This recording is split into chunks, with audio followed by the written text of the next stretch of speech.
ôi bông ôn này ôn tao mà mưa sạch chùm vàng quá đó ngay để dựng bờ cũng mưa ơi này vậy sạch chiếc này con này thì tôi này con thì tôi nè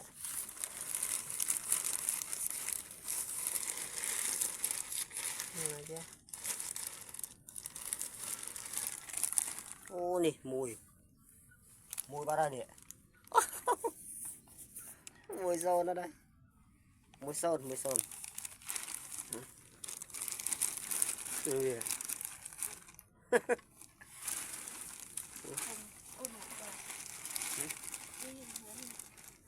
Tích tích nhiều đó là những con này thì tôi bông sấy ơi lôi chập vào đâu đó thôi nè nè đổ mùi ơi bóng ơi mùi ơi nè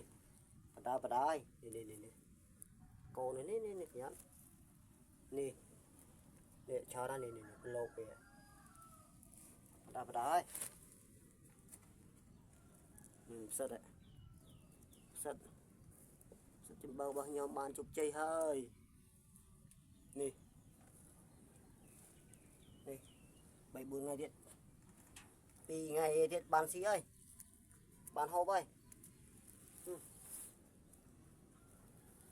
bỏ ló